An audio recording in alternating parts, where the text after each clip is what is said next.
All right, we are now live and successfully leaking audio. Nice. So yeah, man, it's been a little bit of a fun run coming back from the wilds, man. Sounds like it. So we we had a really good trip too, and got to hang out with some friends and generally have a good time. But I go away for a week and bloody all hell breaks loose. Gina Carano wins her lawsuit. Yeah. Friggin', Kamran Pasha's just walking around Lucasfilm, whatever. right. Pasha's clearly got something going on there. Yeah. Right. I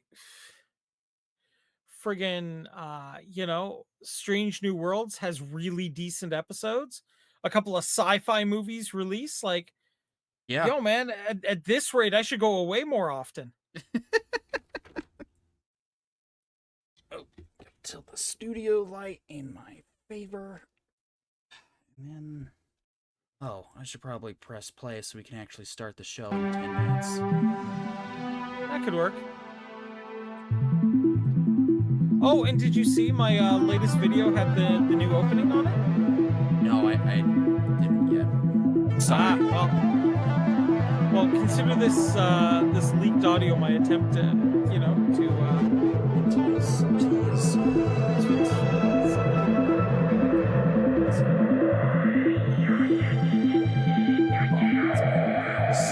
Light up the top half of my face.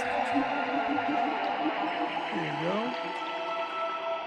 And but yeah, went out into nature and only managed to get second-degree burns on about 35% of my body. So there we go. Oh, that's pretty good. Yeah. Fucking sun hates me. Oh well.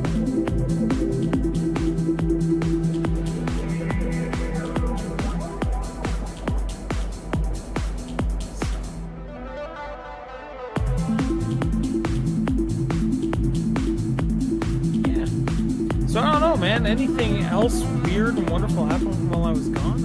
I guess we're gonna cover most of it, I suppose. Yeah, that's pretty much what we got. I mean, I'm just going on to a radio show now, live to 400,000 people, at least once or twice a week. So as soon as I get the channel shouted out there, we might have some new fans. I would hope so. At least one or two people anyway, right?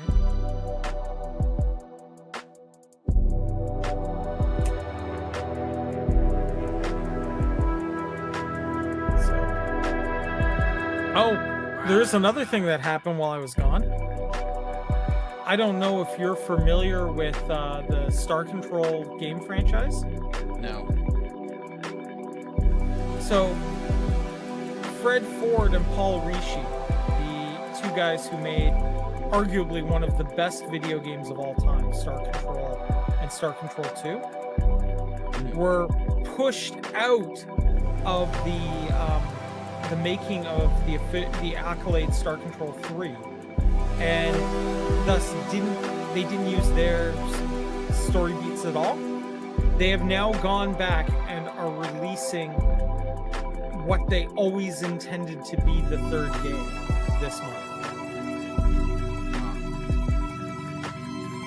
As well, Helldivers 2 is launching for Xbox this month. And when it launches, they're going to include an ODST skin bundle. Oh. And ODST inspired weapons. Nice. Yeah. So, I'm getting the friggin' pistol from Halo. Right on. The Finger of God gun. Yeah. And it better be as dope as it is in Halo. I hope so. I mean, that pistol I want an anti-tank pistol. Because that thing was just the best. It was, and that's why they dumbed it down subsequently. Yeah, which was a terrible, terrible mistake.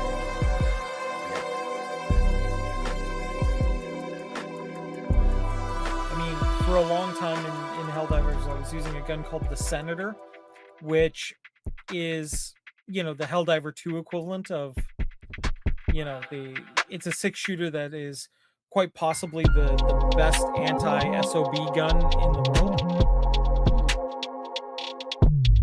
I switched it out for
morality.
Tonight, we've got the Intel drop of Intel drops, and that we've got a lot to drop on you this evening, as well as discuss our thoughts on Strange New Worlds and play a bunch of catch-up and all this right now on the Entertainment Information Intelligence Podcast.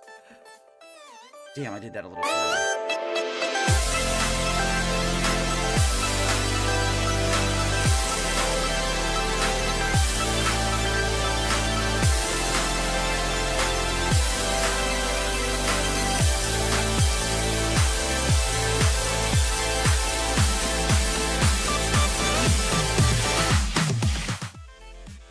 And welcome back to another exciting Entertainment Information Intelligence Podcast.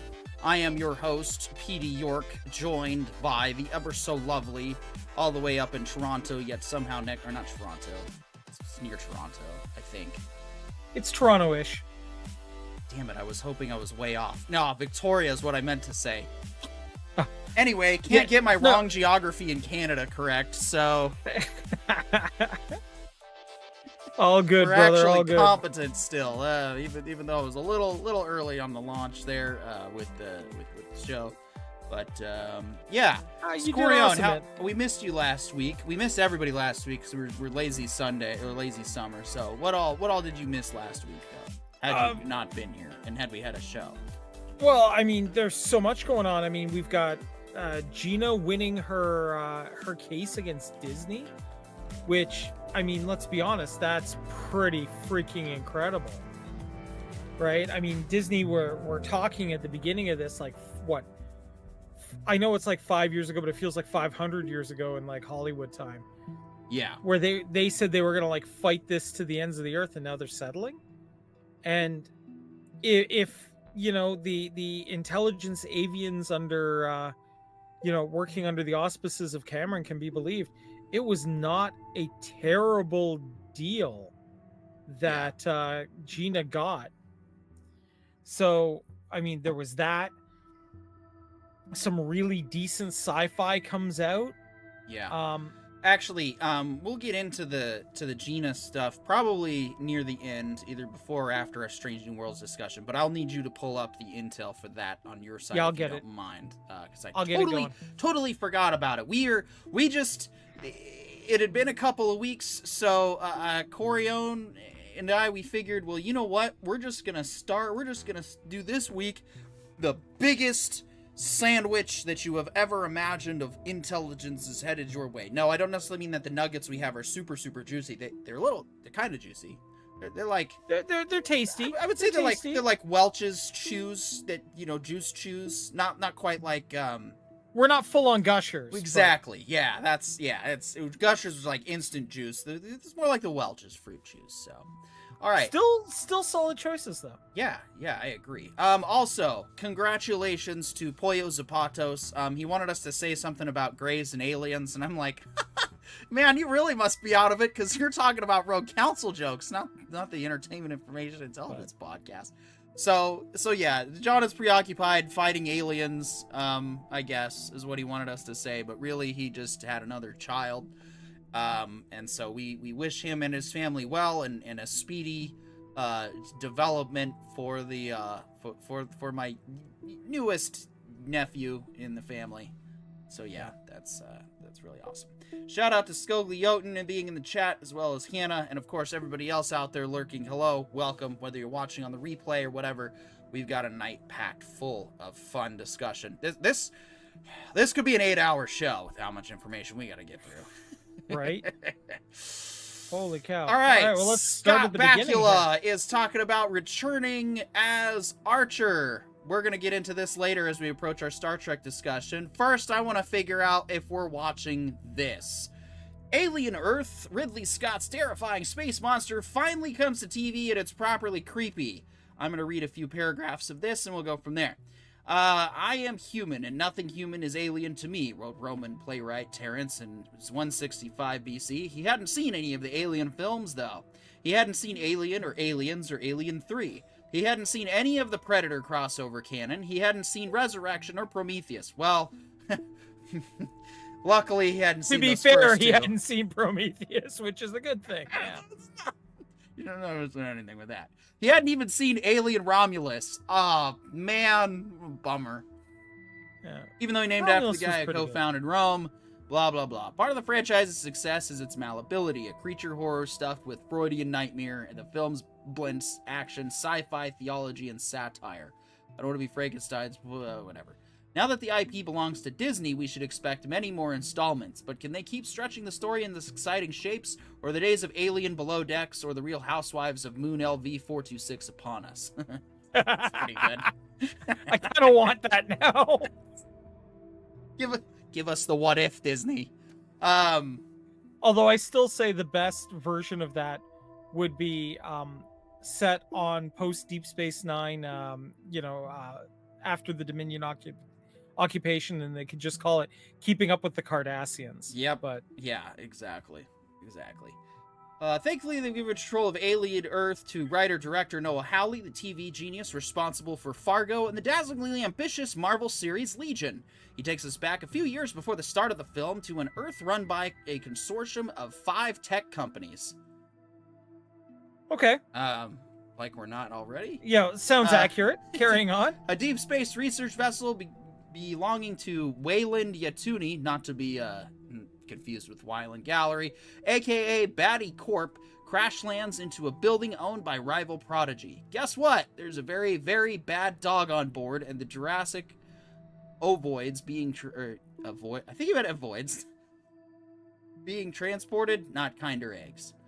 The Alien movie's main creature, the xenomorph, remains mesmerizing. Rather than making an 8-hour slasher movie, Howley uses its threat to explore a story about identity, the limits of AI, and human weakness. An intriguing character is Boy Cavalier, the founder of Prodigy. To capture Wayland Yutani's extraterrestrial IPs, he sends a party of his new creations, hybrids. We see him secretly transferring the consciousness of terminally ill children into Okay, not saying anything more. I've read enough that... What do you think, Corione? I mean... Well, okay, so I live with somebody that is a huge fan of the Alien franchise. Okay. So I'm going to be watching this for sure, because this is going to be one of those things where I'm going to get dragged over to a couch and sat down to watch this. I do think that this has potential, right? It's expanding the lore in the right directions. Instead of going necessarily deeper, it's going wider and giving us a bigger vista to view all this from. That's always a good sign. It seems to be keeping to the core ideas of the Alien franchise, which boil down to, really, we are humans and we are fighting something that is supposed to be the perfect killing machine, right? Yeah. And so long as, even if we are watching cyborgs or hybrids or whatever they're calling them, so long as they're keeping their humanity, and it's ultimately, the human need for us to, protect those we care about and fight for those things that matter as humans, I think this has everything it needs to be a decent series. I mean, yeah, it's probably going to be an 8-hour Alien movie, but I think it's going to wind up being an 8-hour Alien movie that has enough time to breathe properly, so that the horror is going to hit a lot harder because we actually give a damn about the characters, as opposed to the 4th Alien movie where all of the characters looked interesting, but we never got a chance to actually like them. Yeah, it's kind of like Rogue One. Yeah.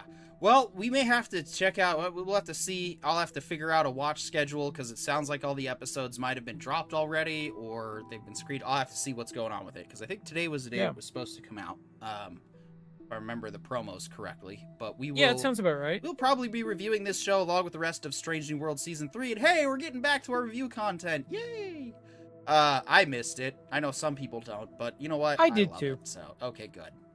All right. Back to the intel. This is going to be a hot button issue topic of discussion. Hopefully I remember to do my due diligence and edit this segment so we can have it isolated. A sci-fi universe built using AI. Shekhar Kapoor announces new series Warlord. Oh, this is a series. I thought it was a movie.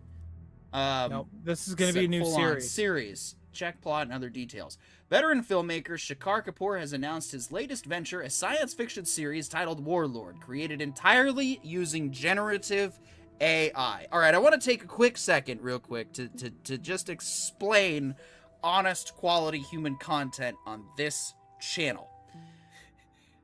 At no point will we necessarily reduce ourselves to generative AI.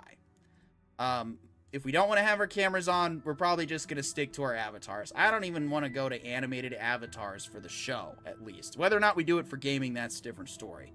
But for this show, in an effort to keep our honest, quality human content honest, camera panelists will be people. Well, wait a minute. How do I know that you're not a Cylon skin job? We can do the Martok thing where we stab our hands and drip blood, but you're gonna have to come down. Yeah, but the Cylons. You want to verify I'm a Cylon, Corione? You're gonna have to come down here. You're gonna have to come down here.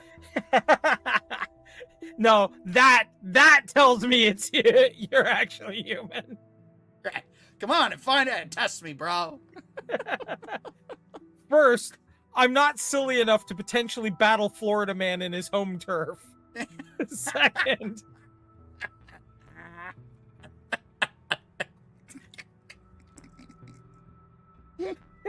there's our clip of the night. There you go. Yeah, just let's start there. Yeah. Not brave enough to, or I know better than to battle Florida Man on his home turf. Oh, yeah, that's smart thinking. There's a reason why he's, still flying about on his broom, people. Yeah. So, and second, skin jobs in Battlestar Galactica still bleed. Well, that's true. That's true. Yeah. That's true. Hannah says the ChatGPT is the closest thing to AI this show will ever get. Yes, yeah, pretty much. That is exactly what I was trying to make clear, is that we are not above giving commentary to AI art. We are not above promoting certain AI works that, if people use the tools and show us, this is what we did, this is what we made. So back to the story. Yes, we are very likely going to be reviewing this show, and we are going to give our take, our honest opinion on whether or not this is good or bad for its own reasons. Like, I am curious, right? Like, I'm curious what they come up with. Yeah, so the first ethical dilemma is how many jobs were lost because of the AI production. Well, the plan was for this to be made with only generative AI, so the number of jobs that have been lost by this show are 0. Yeah. It's almost like you cannot prevent this inevitability. Now, this was always going to happen. Yes, this was. It already started with ChatGPT, as H. Marie so correctly suggested. It continues with art. What's going to happen in video games is eventually we're going to have generative AI creating hyper-realistic or various types of new textures never previously thought. There's new ways to develop games and everything. These are all advancements in technology, people. Well, even if we take a look, right? Whenever a video game says it's a procedurally generated map, that's an AI generated map, guys. That's right. That's what that is. Right? So we've already had this in video games for a long period of time. Yeah. Scogli says, as long as it's honest about how it was made and the final product is good, I really don't have a problem with it. This project created jobs. This project would not have happened if they didn't have AI to accomplish it. Anything else was probably out of the budget. Exactly. And that's is this going to stick as an entertainment medium? I don't know. Yeah, and I'm curious to see what this looks like. At this point, it's got my curiosity. Yeah. Right? People thought when Jurassic Park came out that the CGI in movies was going to ruin blockbusters as we know it. The existence of Sharknado proves that no, it just made it easier to make shittier movies. So, I mean, But we've also seen CG used really, really well. yes, but we also never saw the end of practical effects in filmmaking. In fact, a lot of recent, if anything, we're seeing a massive resurgence and return to practical effects, mainly because no AI is ever going to replace practical effects. Now, of course, okay, get a bunch of AI robots conducting the effects for you, you may have found a loophole, but even then, you're not ever going to go into a computer and say, generate a Star Wars movie using practical effects. Okay, here's your response. It's just not going to happen because you have to actually put in... You're called practical effects because practical. And, like, let's be clear here, right? I mean, you know, in my day job, I deal a lot with AI.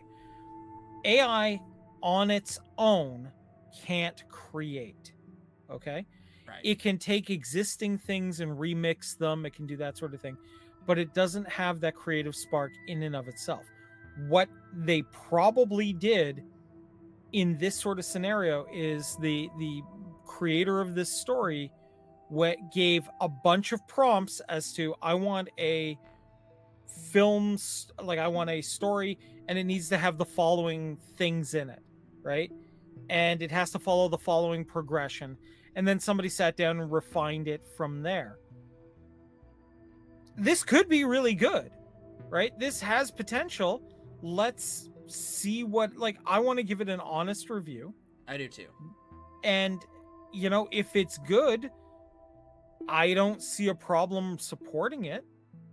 I think this is just another option that media potentially will have in the future. Right. And if anything, look, this is my opinion, and this is kind of where I'm at with it. There are a lot of potential writers out there who never really got to study the art of crafting a script, okay? But they may have some really good ideas. If this turns out to be a tool where we can feed in our really good ideas and see them play out over the pages of a manuscript, that doesn't sound like a terrible idea to me, because there's still a human idea at the core of it. It's just helping that person get through making it become a reality, right? This is the closest we're going to get as it stands right now to hooking a human brain up and, you know, something coming in and, you know, giving us that person's vision. Yeah. So I think it's worth taking a look. I think it is too, and we're definitely, it will always stand out as its type and style. Skogly says I think Sharknado is a bad example because it's way too tongue-in-cheek and knows exactly what it's doing. Some of that new Marvel slop is a different story, though. Sharknado is a 10 out of 10, but you need to understand that everything you see on the screen is intentional. It's supposed to be funny, and it is. Well, exactly.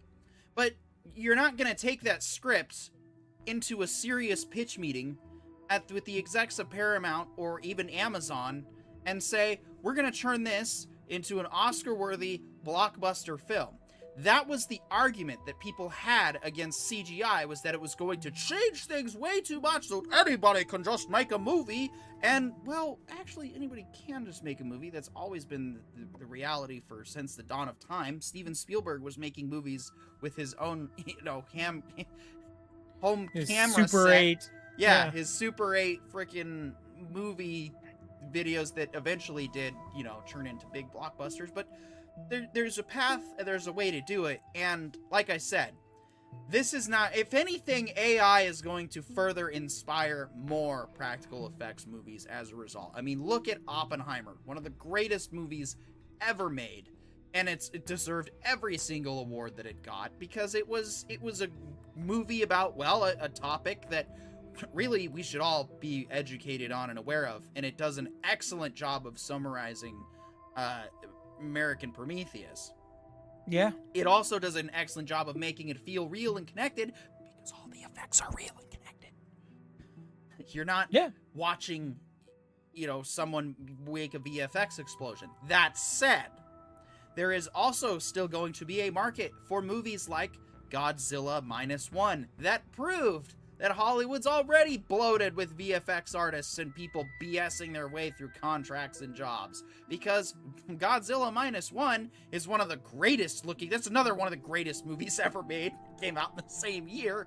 And it's also one of the greatest looking movies. Some of the best CGI, up there with Star Trek 2009, in my opinion. Like, that's... Or Pacific Rim even, right? Pacific Rim, yes. If there's any other good CGI examples where you can admit that, yeah, you were pretty much... Or, the Lucasfilm CGI. All the stuff that's been coming out of Star Wars looks very real, very crisp, except for the Acolyte. That looked like shit. Yeah, but I mean, that was because of the people involved. But, like, you take a look at... You may not particularly be a fan of Mando Season 3, but if you take a look at the last couple of episodes, you can actually zoom in and watch some of the fights and the CG fights in the background. And they're crisp enough that you can tell who is flying around on a jetpack shooting who. Yeah. All right. Now, some of you might be wondering, well, all they do now is read articles of other websites and stuff. And I just want to remind you that we're the Writer Brothers, and half of what we're doing is dissecting some of the writing of these articles and paragraphs. We're allowed to do that. Screw you. Stream it or skip it. Freaky Tales on HBO Max, a nutty anthology sci-fi comedy starring... Oh, god damn it. Yeah, that's kind of why I included Pedro this. Pascal. Dick. No, I did it. Well, you don't get enough Pedro in your life, do you? No, it's because I've got so much. Listen, I'm the one who has to go Pedro, through. You need more. No, I've got so much Pedro going on that, somebody has to remind everyone that, Pedro's face is freaking everywhere. And since I have to deal with all the articles and track them down, and so do you. Like, this is getting ridiculous how many Pedro Pascal movies Pedro is getting at this point. Yeah, so I want to... all right, I'm just going to read a couple of articles to dissect this guy's writing. I'm already... my vote is to... Sorry, I think I'm going to... Like, I honestly think I'm going to pass on this one. Freaky Tales seems like, what the Twilight Zone is to, like, the Scary Door. Like, you know what I mean? Like, it's not a... Freaky Tales seems like the Diet Coke of sci-fi anthologies. No, Scary Door is the Diet Coke of sci-fi anthologies. This seems like the Diet Coke of Scary Door. Yeah, there you go. Like, this is like the Coke Zero of freaking sci-fi. Like, just 0 calories, maybe a little flavor, no filling. Freaky Tales. Yeah. Now streaming on HBO Max. Has all the ingredients of, well, a mess. Yeah. It's got Pedro Pascal in it. That's, what a fascinating one, at least. First off, it's a project by writers-directors Anna Boden and Brian Fleck, who've already failed by allowing your working title of Freaking Tales. Freaking Tales.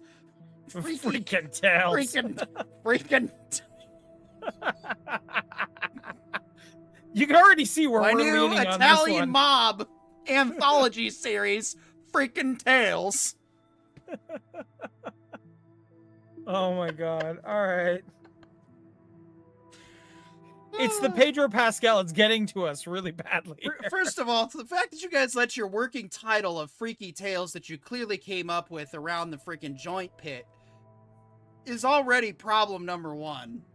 Yep. Freaky Tales, not, Black Mirror or... Which is a great title. The Twilight Zone or... Fantastic title. The Scary Door. Best lampooning of Twilight Zone. It's Freaky Tales. So already we're so it's like the it show sounds like gives it's away. coming out of a comic book from the 50s, doesn't it? Like even what was it? It was Nightmares and Dreamscapes was a series they had. That was like a basically doing one-off episodes of Stephen King short stories. Like Freaky Tales. Stokely Yoten says, "What is this Goosebumps?" Yeah. That was also a better title than Freaky Tales. Oh my god. Hannah says, Scary Door is so much better in every way. I have to agree. You have entered the scary door. We might have to open the show with that one next week. Oh my god. But yeah, All all right. I'm gonna read one last paragraph on this because it's famously jumped on acclaimed indie films like Half Nelson. No. And Sugar earning, I don't even know about a quarter Nelson. Earning Disney Marvel $1 billion at the box office after making Captain Marvel. Oh, jeez. Yes, that's right. From the makers of Captain Marvel. Dude, this is a The movie train you wreck of an haven't heard. article without, even the writing's still good, but No. It's like from the makers of the movie you've never heard of, and the movie you wish you'd never heard of. movie people only went to see because they had to. Comes Freaky Tales. Freaky Oh Tales. my God. This sounds so bad. It's just, I don't even I don't even want to watch it to make fun of it. I'm probably going to because it's streaming on HBO Max, but like, oh man. This is just... it also has some of the people involved in the movie or in the Marvel series Ironheart. This is just like, can we get the high score of terrible here? Hold on. Oh my goodness. Hold on, we're about to get some. Oh no, wait, never mind. That isn't him. Damn, I thought. Yeah. Follow up is the anthology film. You don't see those every day. Yeah, like only all the time. Functioning as a love letter to the 1980s Oakland, a love letter to the former murder capital of the U.S. Starring everyone from Pedro Pascal, who's been in 4 films released in 2025, as well as HBO's The Last of Us. Gee, I wonder how he landed a role in this one. To Dominique Thorne, who's in Ironheart. Oh, man. Just to Jay Ellis. Oh, my God. how fast do I unsubscribe from frickin' HBO Max so I don't have to watch it? Oh, my God. Okay, so we're just going to move on here? Yeah, we are. Okay. Why? Did we want to keep talking about Okay, food? no. I'm just like, okay. Sorry, H. Marie did have a thought on it, so I have to go back to it anyway. Yeah, go. Even Animorphs sound scary. Yeah, right? Yeah. It's a good thought. Oh, my God. All right. Ice Cube has a movie that has now joined the 0% club on Rotten. Okay, I know. Now it's actually 4%. But we didn't start at 4. Dude. We started at not 100. So let's just... Yeah. I mean, look, the idea of remaking War of the Worlds, look, the best remake of War of the Worlds, in my opinion, has been and always will be Independence Day. I thought you were going to say the Tom Cruise one, because I'm like, no, the Tom Cruise one is a pretty good movie. It is a pretty good movie, but think about it. Independence Day follows every step of the War of the Worlds. Up to and including defeating the aliens with a virus. That's right. Right? So, but this sounds like, let's do War of the Worlds in the age of social media because that's going to be impressive or what have you. Oh, I'm sorry, guys. It's up to 3% now. Oh, my well, bad. I mean, my bad. This movie I cannot. This is one of the few times where you might actually see me break. Well, I'm not going to have an opinion on the movie itself because I can't, because I'm not watching it. Here is the reason I'm not going to watch it. This one's from Polygon. Matt Patches writes, "There's no mistaking War of the Worlds, dumped at the end of July on Amazon Prime Video for Steven Spielberg and Tom Cruise's acclaimed 2005. Yep. Or Brian Haskins' Academy Award-nominated 1953 War of the Worlds classic, or BBC's 2019 TV version of War of the Worlds, which expanded the story to 24 episodes, or even The Asylum's 2005 straight-to-DVD, or, as Corione just mentioned, the War of 1996 epic, Independence Day." Yeah. I can't believe I forgot that. That's like in my top 5 favorite movies of all time. There are many adaptations of H.G. Wells' 19th century sci-fi novels, some good, some bad. This year's version lowers the quality bar so far, it's practically Jules Verne's Journey to the Center of the Earth. Oh! Dude, that's... Okay, what is with... I go away for a week, and all of a sudden the entertainment writers get savage. I know Right? where the hell these guys been the last 4 years. Oh my god, man. And they're serious, like, and they're not wrong, because this doesn't look great, right? I almost feel like we've got to do another first on tonight's show. We got to do it. No. Okay, you got to read the second. You got to read the paragraph here. That's because War of the Worlds 2025 takes place entirely on a computer screen, part of the ever-expanding screen life genre, and consciously or not, makes a case for a technocratic society reboot where Tesla cars are rescue vehicles and Amazon drones swoop in to save the day. It's also a complete misfire, to the tune of 0% on Rotten Tomatoes. The only redeeming quality, Ice Cube now has a place on Mount Razzie in a movie that I can only hope earns its own Mystery Science Theater 3000 episode. Dude! This article writer is savage, and I am here for it. That is good. All right, I've got to. All right, we're gonna pause the background music. We're gonna up the volume for the folks at home, and sit back and relax for 6 minutes of pitch meeting. Okay. Shout out to Ryan George for creating this freaking masterpiece. New movie for me? Yes, sir, I do. I'm thinking it's time for a new take on...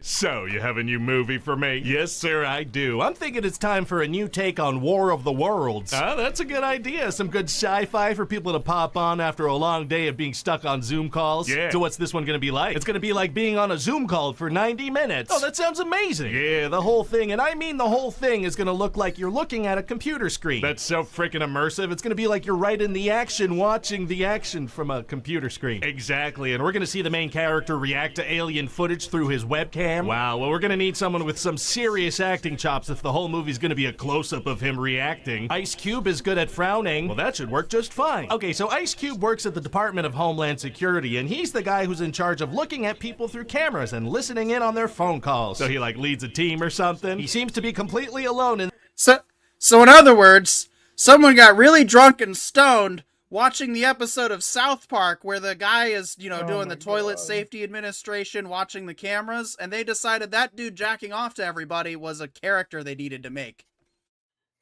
Oh my god. In the DHS building. Oh, okay. And when we meet him, he's tracking his kids' every move and spying on them and reading their private conversations. This guy's kind of an invasive creep. No, it's because he cares about his kids. Huge invasion of privacy. He also has a dead wife. Well, now he's a sympathetic character. This is a good protagonist. Thank you. So he hacks his daughter's fridge and then calls to yell at her for not eating enough protein. Just a real good guy. And his son downloads a video game to have some fun, and he hacks the computer and deletes it. A hero among men. Anyway, so later, as Ice Cube's trying to take down this hacker, How many people?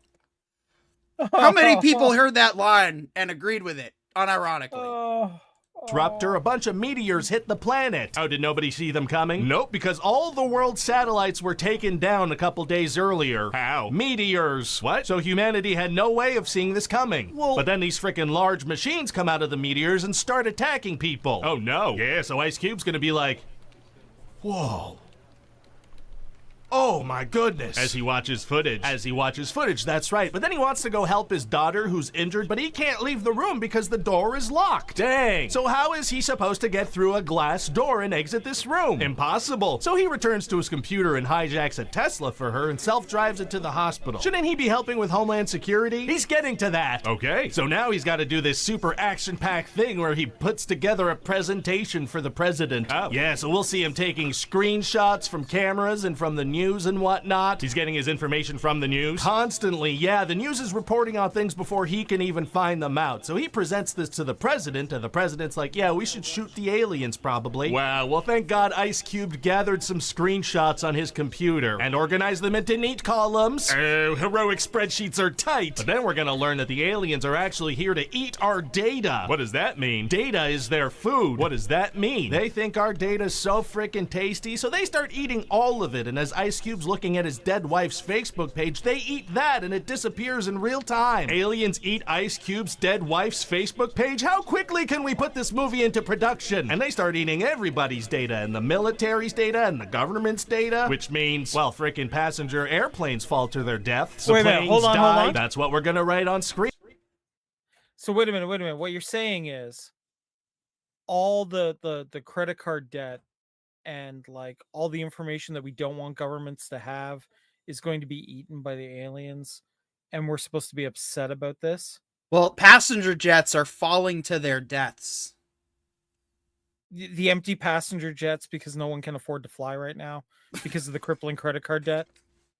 No, the aliens aren't. If they touch the credit card debt, then that's like poison for them. It would erode their ability to consume data. So Okay, but like, are we sure about that? Because I'm just saying. In fact, they only want to keep track of debt, so that way they can keep track of us. They're going to make our social credit scores literally based off our credit scores. Oh, okay, but like, just hear me out on this, because it sounds a lot like the aliens are Tyler Durden from Fight Club. And obviously all Tyler Durden? Like, are the aliens Tyler Durden? I think we need to know this. I don't think so. Tyler Durden isn't real. Neither are the aliens. Military equipment and planes stop working, and tanks, no more tanks, because the data was eaten by aliens. Yeah, because how could a tank if it's data tanks? You're making a lot of sense, and I like that. So then Ice Cube's gonna find out that his son is the hacker he was looking for. How? Well, he like undoes the hacker's voice modifier and realizes it's his kid. He had never undone the voice modifier before, despite having that ability this entire time. Correct, and it turns out his son knows that the government started this surveillance operation called Goliath that they knew would attract aliens. Oh, they knew about the aliens' data diet. They sure did, but they wanted to see inside people's Amazon carts real bad. Understandable. So then Ice Cube confronts the director of Homeland Security about it. Is he gonna beat him up? Well, no, he confronts him over Zoom. Remember, this is on a computer screen? Right, well, that's just as exciting and cinematic. You'd know it. So then this freaking guy locks him out of the DHS system. Whoa! So he has no choice but to join his son's hacker squad and upload a YouTube video exposing the whole thing. Oh, the aliens didn't eat YouTube yet? No, they ate Facebook. They did not eat YouTube yet. Well, fantastic. But now the government wants to destroy Washington, D.C. so they could cover up the Goliath and protect it with rubble, which is actually inside Ice Cube's building. How do they plan on bombing it? With bomber planes. I thought all the planes were down. Hey, shut up. So now Ice Cube teams up with his son and his daughter to make a virus to take down the aliens. Oh, his daughter too? Yeah, she's a scientist and she made a cannibal virus that they're gonna combine with a computer virus, and that's gonna kill the aliens. Well, I have no further questions. So Ice Cube needs to put this virus into the mainframe with a thumb drive, but he doesn't have one of those. Oh man, gonna be tough for him to save the day now. Actually, it's gonna be super easy. Barely an inconvenience. Oh, really? Yeah, see, his daughter's boyfriend's an Amazon delivery guy, so Ice Cube puts an order in for a thumb drive on Amazon.com. So now the guy, he can fly a drone with the thumb drive over to Ice Cube. The Amazon product placement might be a little too subtle. Can we kick that up a bit? Way ahead of you. At a certain point, the drone falls and they give a homeless guy a $1,000 Amazon gift card to go risk his life and flip it. Perfect. So now Ice Cube, who has finally figured out how to get past that pesky door, has to run to Goliath, and he encounters one of the alien tentacles and he kicks it and he's like, "Move, bitch, get out the way. I am going to spend real money on making this into a real movie." So then Ice Cube saves the day and he decides he's not going to work for the government anymore. Instead, he's going to keep an eye on them. Wow, wow, wow, wow, wow. And then he gets the most valuable reward of all, like a medal or something. A tweet from Joe Rogan himself. Whoa! I know. Damn, well, there's no way people won't love this one. Oh my god. If you have a quick second, please, in the we might need to MST3K this. Of course. I knew you were probably going to say so. So here's the thing. I don't know how we'll live watch this. Whether we do it like we've done before with V for Vendetta, where what I think we'll do is we will get the team assembled, because I think we need to assemble a team here with a specific set of skills. I want to improv it though. I don't want to. I mean, if you want to. Oh no. If you want to practice lines for yourself. Yeah, no. I'm not saying that. I'm saying we need to like gather a team of like satirists, and go to town on this thing. And what we'll do is we'll set it up so that it's like an audio recording. And then if you start the movie on Prime and start our commentary at the exact same time, you will get our full audio commentary track that will MST3K it. Yeah, that's basically what I'm thinking with, like, Yeah. because that's what we did with V for Vendetta. Was Yes, I set and it that up was- internally on Discord. So if you want to get in our Discord and watch it with us, this will be your chance. Scogly says Ryan George's screen rant is the absolute best. No F's given on this broadcast. Oh yeah. We seem to function better that way. Plus, that was legit commentary of someone's art. Oh. It's also the reason why I'm wasn't gonna go see that movie, but I guess now I will, and I'll get an actual opinion on it, so that works out just fine. I think we're going to need beverages of a refreshing adult nature. It's gonna be a fun time. I think we might have to do this. Oh, I don't know. Probably in September. Oh no, we got to keep it semi-relevant. We'll figure it out and get back to you guys. So keep an eye on our Twitters. Keep an eye on our Facebook page. If you haven't joined our Facebook page, do so. Not the group, the actual page that does stuff. Yeah. So. Yeah. This is going to have to be a thing. All right. Moving Next, on. Linda Hamilton says she was uncomfortable with constant praise being told she's an icon on the Osiris set. Linda Hamilton has admittedly played several iconic characters during her decades-long career, but doesn't hold herself to the same regard. The actress, 68, spoke with People following the release of her new sci-fi action movie Osiris, which sees a group of commandos abducted by an alien race in a daring fight for survival. Hamilton's long career is dotted with a similar thrill as she starred in tough guy roles like Terminator and Black Moon Rising. When she first arrived on set, her latest film, Hamilton says she drew a special response from crew members, many of whom grew up watching her work. I'm standing at craft services and somebody goes, "Oh my God, you're Linda Hamilton. I didn't know you were in this movie. You're a legend and you're an icon," she recalls. These words came out and I'm like, no, I'm just playing one. No, I mean, hey, fair, right? Like, it's nice to see somebody have humility about their career, right? I'm just playing one. I'm just playing icons. Honestly, Linda, that's the kind of remark that, It wins a certain level of respect from us here. Would love to have a beer and hang out with just regular old Linda Hamilton. You're definitely welcome on the show anytime, or if I see you in Key West, we should definitely chat, because I like regular folk celebrities. That's the only kind of celebrities I hang out with. Yeah. Box office bomb John Carter is getting an animated TV show. One of the most influential sci-fi novels ever is being turned into an animated series after the last adaptation made a $200 million loss at the box office. New John Carter animated TV show is in the works, with first look expected to be unveiled today, July 24th. It's now August 12th. But I don't know. Did we ever get that first look? Yeah, there's a first look out there, and it looks actually okay. Looks pretty first. Okay. Yeah. I actually think that, if you're going to do the Barsoom movies, for lack of a better term, this is not a terrible way to do them. Right? Because I don't think doing it live action worked well, obviously, right? Oh, sorry, let me go back to the... but doing an animated one makes a lot of sense. It felt like a pulp sci-fi when it was written, and that was like in the heart of pulp sci-fi time. So giving it like a cartoon kind of overhaul, I think makes a lot of sense. Yeah. Scogly Oten says, going to have to sneak in a Mickey of Southern Comfort. Yeah, I'm guessing for the upcoming, soon to be figured out War of the Worlds. We'll figure out how to actually designate a term for it. We can't really call it we could call it our MST3K tribute, I guess. I don't know. All right. Yeah. Toronto Fest adds Bill Nye, Matt Dillon, Jude Law films to complete lineup. Toronto has completed the unveiling of its 2025 lineup by adding 6 new titles on Tuesday, bringing this year's 50th edition to 291 films. Corione, you gonna show up? Well, I mean, I'm seriously considering it. Honestly, better wear that shirt I haven't mailed you yet. Yeah, fair. Listen, the Toronto Film Fest has traditionally, on its last night, been exceedingly good about showing sci-fi and horror movies. And usually the ones that it shows go on to become critical movies. Like the Saw franchise was launched at the Toronto International Film Festival, Okay. right? Um the actually the MCU, the first Iron Man movie, was initially launched at TIFF. So there's a lot of history of big, like, series that wind up going big launching at TIFF. So it's worth noting that it's coming up this year, that we're getting some interesting people showing up for it.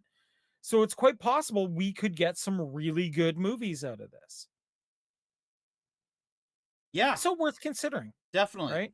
Definitely. We'll have to see So what comes through and yeah, so I'm going to be keeping a close eye on it at the very least.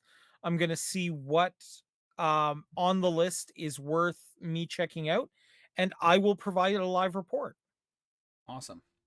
Depeche Mode Concert Film gets October theatrical release. Depeche Mode's the 2023 Mexico City shows will hit theaters starting October 28th.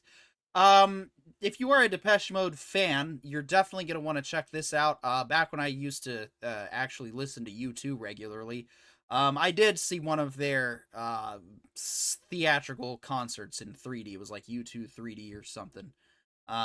And it was really fun. It was quite Yeah. it was basically like checking out a live show and being in there, but you were closer to the action than you normally are if you go to the live concerts. So, this one doesn't look like it's in 3D. It looks like it is, however, in uh very nice HD. So I would absolutely, if you're a Depeche Mode fan, And let's be honest, right? I mean, if you're over a certain age group, there is a time in your life, I'm sure, where some Depeche Mode songs just hit just right. And yeah. the fact that they're doing this something they said they weren't going to do Hmm. for a very, very long time, is also starting to spread rumors that Depeche Mode may not be touring too much longer, so they want to make sure everybody gets that experience while they can. Yeah. So we're launching a Depeche Mode, which is like one of the like core gothy sounds that's approachably gothy. And launching it like right around Halloween is just the perfect time to do it. Yeah. So I figured it was worth noting. Josh Brolin says Weapons is the opposite of all the same shit on streamers. Yeah, so Weapons is a new I'm gonna call it genre. It's not fully sci-fi, but it's definitely speculative fiction. I actually just did a review of it Oh, on my Sunday show, and it's really good. And yeah, it does everything that the streamers should have been doing up until this point, but okay. haven't. So Brolin's got it right, and it's worth checking out. Yeah, Brolin said it is tired of all the same shit that it's on its streamers, so that's why he bordered Zach Kreger's Weapons. The Oscar-nominated actor recently shared with Collider how the horror mystery pick is the solution to all the boring content he said is currently offered on streaming services. Thanos says, "You're looking for great filmmakers and you're hoping that there's another new good filmmaker out there," he said. "Right now, with so much content, you're just watching things on whatever streaming service you're on, and you're just going, fuck, why is this so boring, man? Why? And I just want, and just go to the next thing. It's all the same shit." Brolin added of Weapons, and then somebody not only takes the horror genre, but then fucks with it, and then does something on the edge of absurdity, and it's sort of humorous, so it's keeping you off balance enough for him to have an emotional impact, ultimately. The film, which also stars Julia Garner, follows a community in chaos after all but one child from the same class mysteriously vanishes on the same night at exactly the same time. The small town is then left questioning who or what is behind their disappearance. Weapons has not only won over critics and audiences, but also came in more than $10 million ahead of expectations for its opening weekend with $42.5 million. Wow. Yeah, it's honestly, this is one of my picks, if you will, for possibly one of my favorite movies this year. And this is a year where we got Superman and Fantastic Four. right? All right.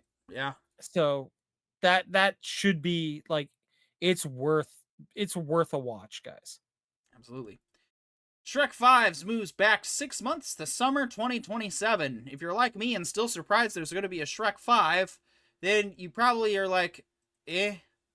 Originally supposed to come out December 23rd, 2026, it is now going to be pushed back to Wednesday, June 30th, 2027. Will no longer open around the crowded holiday corridor featuring Avengers Doomsday, Dune Part 3, and Ice Age 6. There's a 6th Ice Age move. Come Yep. on. Cool. If anyone else was to keep talking about it, let me know. Otherwise, moving on.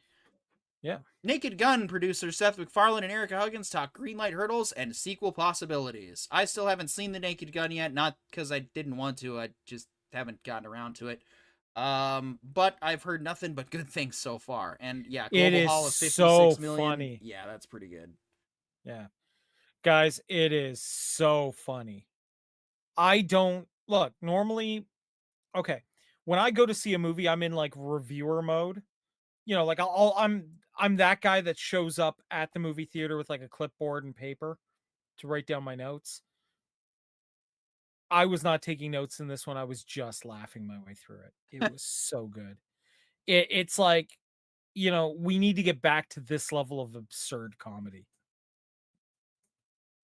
It feels like an OG Naked Gun movie. So I really recommend it. I didn't know Seth MacFarlane was originally on board with that, but I'm so glad. Oh, he was the whole reason the movie happened. Yeah, doesn't It surprise was me. his project and everything that he wanted to do. Scogli says, word on the street is everybody gets in or guessed the new plot to Shrek, so they had to go back and rewrite it. I mean, I'm not even doubting that. Yeah, it definitely, yeah. Max Minghella in talks to join DC Studios horror movie Clayface. So, Clayface is one of the classic Batman villains that's actually a really solid tragedy. If they're going to do his origin, I'm not a big fan of going back and doing origin stories again and again and again, but Clayface's hasn't really been done on the big screen yet, and it's worth doing. Like, this is one that definitely fits, and they picked a really good person to play the character. I think this could work really well. So it looks like another winning pick in DC's lineup. So this one's coming out September 11th, 2026. Yep. And yeah, we'll just have to keep an eye on it. I mean, so far DC's off to a good start with the Gunniverse. Yeah. Netflix downgrades Meghan Markle and Prince Harry to a first look deal, just like the Obamas. Oh man! So if you're a huge fan of Meghan Markle and Prince Harry, why are you here? Well, I just thought it was interesting that, you know, we've been hearing, okay, I don't usually report on Meghan Markle or Harry because honestly I really couldn't care much. But I thought it was interesting that they really left the royal family to make all these deals and make a living off of like their a media empire they were trying to build. And they haven't been able to follow through on any of the projects that they were trying to put through. And because they haven't followed through, all of their deals are getting downgraded significantly. And I mean, the Obamas, look, that's an interesting idea of like, you know, admittedly, I'd be kind of interested to see what the Obamas family is like when they're not, you know, dealing with the weight of the free world on them. But at the same time, my understanding is they're a pretty normal family. So I don't know if there'd be enough material there to make something interesting out of. Yeah, Skogliotin in the chat says people hate Megan. Yeah, they really do. Well, I mean, you know, look, my opinion, okay? I don't think she was ready to handle the level of responsibility and duty that comes with being a royal. and I think she had Harry wrapped around her little finger. And now they have to deal with the fact that, you know, they pushed away possibly the greatest deal you could ever have. Yeah. Yeah, hope it was worth it. That's it. Apple TV unveils first look at Martin Scorsese documentary, Mr. Scorsese. Scorsese. Apple TV has unveiled a first look at director Rebecca Miller's 5-part documentary, so 5 episodes, Mr. Scorsese, exploring the life and career of the legendary filmmaker. In the clip, Scorsese and his filmmaker friends, including Steven Spielberg, recall the extreme lengths the Oscar winner was willing to go to protect his cut of 1976's Taxi Driver, which was almost never released. They're going to destroy the film anyway, you know, so let me destroy it. I'll destroy it, but before destroying it, I'm going to steal it, Scorsese says in the footage.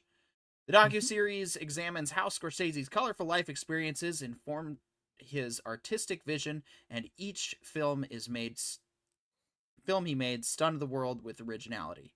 Starting with his earliest experiences, New York University student films, through to the present day. This documentary explores the themes and have fascinated Scorsese, including the place of good and evil and the fundamental nature of humankind, according to his press release. Well, Yeah, I think this could be cool, right? I mean, look, Apple's done some really good documentaries so far. I've been very happy with the stuff, even, you know, considering that I watch documentaries that I wouldn't normally have gotten into otherwise. So yeah, I mean that I'll probably end up checking this one out. And let's be honest, if you want to get into the craft of writing, studying Scorsese's style is certainly one of the better ways to do it. Definitely. One Piece grabs early season 3 renewal at Netflix. If you are a fan of One Piece, more specifically the live action, which, as I understand, the majority, if not the entire community of the animated series was very pleased with the live action show. At least for season 1, anyway. This is exciting news because season 2 hasn't even come out yet. Yeah. So, yeah, the streamer has given the early season 3 renewal to its live action adaptation of One Piece, announcing the pickup at an annual celebration of that guy's long-running manga in Tokyo. Okay, so it's the original authors. The renewal comes several months ahead of the season 2 premiere, which is slated for 2026. That incidentally is so much sooner than the season 2 renewal for One Piece, which came a couple of weeks after the series premiere back in 2023. Jeez. Yeah. 3 years before you get a new freaking episode. Well, or a new season. Yeah. Well, okay. So they've been renewed for season 3. Based on how long the One Piece manga and anime is, they only have another 300 seasons to catch up to. It's no. Getting to that point in my lifetime where I'm going to start being able to know what shows are going to outlive me. I mean, already I probably maybe got 1 or 2 more Grand Theft Autos in my lifetime. Like, that's maybe 3. Yeah, it's like you're going to have to, like, this feels like one of those animes where you're going to have to explain the plot to your kid and then let them take up the mantle of watching it. Right? You know, it's like your great-grandfather started watching this series when it initially released. And now they're only halfway through the plot. Park Chan-wook and sympathizer co-creator Don McKellar expelled from Writers Guild. Legendary Korean filmmaker Park Chan-wook and his co-creator on the HBO series The Sympathizer have been expelled from the Hollywood Writers Union after allegedly working during the strike. The director of Old Boy and The Handmaiden was booted from the Writers Guild of America alongside Don McKellar after working on the 2024 series during the work stoppage, the union told members Friday. Adapted from the Pulitzer Prize-winning novel by I'm not familiar with that word.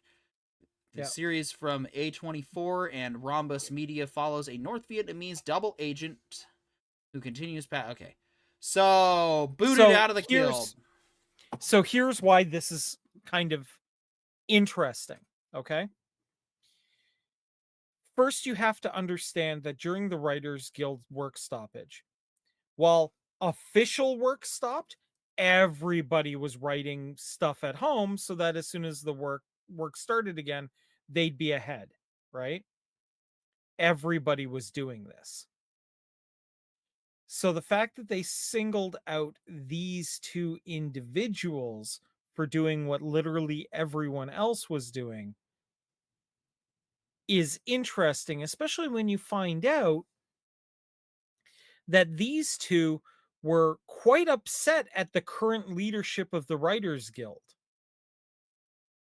for, making bad faith deals on behalf of the writers and losing them out jobs. So what we're seeing here may sound like, oh, the guild is just policing their own and making sure that everyone's following the rules. What this really is the guild singling these guys out so that they cannot get any sort of leadership position in the guild and challenge the good old boys that are currently running it. Yeah, it's basically what Cameron was telling us during the initial strike. Nothing actually changed, and if anything, it downsized It got worse. the opportunity for new people, and seasoned veterans still withhold their grip on the entire industry. So, yep. In a bit of surprising news, UFC has made history by signing a $7.7 billion deal to make all of their pay-per-view fights free. So, this comes to us from a Facebook post courtesy of Skogli Jotun. UFC President Dana White made a game-changing announcement this morning. Starting in 2026, fans will no longer have to pay pay-per-view for pay-per-view events. Said UFC's biggest fights will be more affordable, more accessible, and broadcast to a wider audience than ever before, making a massive win for both fans and athletes. The move comes just days after Paramount completed its merger with Skydance and secured a 7-year, $7.7 billion deal for U.S. rights to UFC. Paramount will pay an average of $1.1 billion per year to stream all 13 marquee events and 30 fight nights annually on Paramount+, with select fights also airing on CBS. Payments will start below $1.1 billion in the early years and increase later in the deal. White shared his excitement on social media. This historic deal with Paramount and CBS is incredible for UFC fans and our athletes. For the first time ever, fans in the US will have access to all UFC content without a pay-per-view model, making it more affordable and accessible to watch the greatest fights on a massive platform. This deal puts UFC amongst the biggest sports in the world. Yeah. The exposure provided by the Paramount and CBS networks under the new structure is a huge win for athletes and anyone who watches and loves the sport. I have to agree. I've been following just kind of because it's there in the culture. Not really my thing in particular, but I've been around it, seen it. Lots of people obviously love it. So, Yeah, look, to me, I'm sitting here thinking to myself, like, this is not a terrible situation per se. It's, if anything, look, UFC has become massive from back in, from before the old times where you had to like get the video from the video store and hope that the guy who owned the video store didn't know your parents because there was no way they were going to let you watch that. This is not bad. This is pretty cool, actually. Now, do I think that, like this will boost the genre? No, because it's already pretty solid on its own. It just means that some people are not going to have to go to the bar to watch the fight. They'll be able to watch it from home. And I don't think that's going to, hinder people going out to the bar to watch the fight because it's an excuse to go hang out with your buddies at the end of the day. It's not, oh, well, I'm too cheap to do the pay-per-view. Real fans have the pay-per-view and still go to the bar anyway. Well, real fans go to the bar, order 3 pounds of wings, and hate themselves by the end of fight night. Hell yeah. That sounds like the dream. Skogli says, and just like that, PP was saved. Yes, the PP has been saved. There you go. Thankfully. All right, time to get on to our Star Treks discussion. Finally. Scott Bakula eyeing Star Trek Return in President Archer series pitch from Enterprise producer. So to clarify, this is not officially greenlit. This is not actually happening yet. But what if it was? It's been 20 years since Captain Jonathan Archer and the crew of the NXL-1 returned to space dock for the series finale of Star Trek Enterprise, wrapping up a 4-year season run on UPN. It was the franchise's last network TV series. Since that time, series star Scott Bakula has kept busy, including starring in CBS procedural and NCIS New Orleans for 7 seasons. But it turns out he has kept an eye on his time in space and kept in touch with veteran writer-producer Michael Sussman, whose Star Trek writing credits include 10 episodes of Voyager, 22 episodes of Enterprise, and also served as a producer on more than 70 episodes. Ahead of his appearance on Trek Movies Does Canon Matter, and If So When panel on Saturday at Star Trek Las Vegas, the convention, STLV, Trek to Vegas convention, that Star Trek Las Vegas, Trek to Vegas convention. Yeah. Okay. Sussman spoke exclusively with Trek Movie about a series concept he had been developing with Scott Bakula over the last couple of years. Bakula himself will also be at STLV for a Sunday main stage panel and a rare convention appearance. According to Sussman, the idea of Bakula returning to the franchise began a few years ago while Star Trek Picard was streaming on Paramount+. The show wrapped up in 2023 under showrunner Terry Matalas, and is still one of the best Star Trek things that we ever got, given the turd that is Season 1 and Season 2. Himself a veteran of Star Trek Enterprise and friend of Sussman. At the time, in an email exchange with Bakula, Sussman just joked, "How soon are we going to see Star Trek Archer on Paramount+?" Then quickly realized he actually had an idea based on some seeds he planted 2 decades before in Enterprise, and Bakula was intrigued. He immediately glommed onto it, Sussman tells Trek Movie. The seed was based on the last episode Sussman wrote for the franchise, In a Mere Darkly Part 2. Well, that's also the last episode of Enterprise, because we don't count those 3-part fan fiction nonsense. And then the last episode, no. In a Mere Darkly is the end of Enterprise for me. Okay. From late in the show's 4th season, that episode was set in the Mirror Universe and featured Bakula playing Archer's Mirror Universe doppelganger, who at one point had access to a Starfleet database in the future on board the USS Defiant, and looked up his Prime Universe counterpart in graphics seen by viewers as well. According to Sussman, it occurred to me that someone on the writing staff, not in the art department, needed to write this graphic. Somebody needed to think about this, right? This was going to be a graphic that spelled out Archer's life and career after the series ended. Knowing the franchise was going into the freezer for a spell, Sussman outlined Archer's future, aware this graphic might be fully visible on the finished episode and therefore become Star Trek canon in the end. It was, and it did. That's right. This briefly flashes up on the screen, and it's got... Yeah, in the episode, you really have to pause, zoom, and enhance to read it. But... And we're not necessarily going to go through the graphic, but I just want to point out... Thinking back to this episode was sort of a eureka moment for the writer-producer. Holy shit, I actually have an idea for a series going back to the view screen graphic that I planted all those years earlier, says Sussman. The key is that on Enterprise, Sussman established that Archer, after retiring as an admiral, left Starfleet to get into politics and eventually rose to the president of the Federation of Planets. The show would revolve around Archer's time as president, with Sussman likening it to shows like The West Wing, Homeland, and The Diplomat. Go. Do it. I'm there. I don't even need a synopsis or a trailer. I'm watching this shit. I have questions. Okay. Sussman began outlining ideas for the potential series, working with Bakula, who liked the idea of a different take on the character. We did 98 hours of Enterprise, and I think he felt he really explored that character, but this was a very different direction for Archer to go in, and I think he was really intrigued by that. Sussman and Bakula even had a title ready, Star Trek United, though they also considered dropping the colon and just going with Star Trek United. The idea would be for a far more mature show, looking at the recent success the Star Wars franchise had with that approach. Yes, absolutely. If we're looking at Andor for inspiration, then yeah. So what do you think so far, Corion? So I think my initial thought is we've seen this idea before. It's called Babylon 5, the last 2 seasons of it, where they make the captain of the station the president of the alliance. So you're already drafting up the lawsuit against this, that it rips off Babylon 5. Got it. Well, no, I'm just saying that we've already seen this. Now, the question becomes, okay, if they want to base it on a West Wing was originally designed so that you never would actually see the president. That he just they wanted to have him come in the last, 2 minutes of it. And it turns out that Martin Sheen happened to be really friggin' good as the president. So they expanded out the role. If they're going to use that as inspiration, are we actually going to see Scott Bakula on screen much at all? Yes. So that's my next question, right? Sorry. I know Bakula well enough. He's not going to agree to it if he's not... He's not primarily on it, right? and then we get into, well, are we going to be focusing on like the team trying to make the Federation fly in these early years? Or are we going to be focusing it more on a political drama where it's like, oh, well, you know, like the Andorian ambassador, as it turns out, has been like, I don't know, hanging out with the Tellarite ambassador a little too much, if you know what I mean.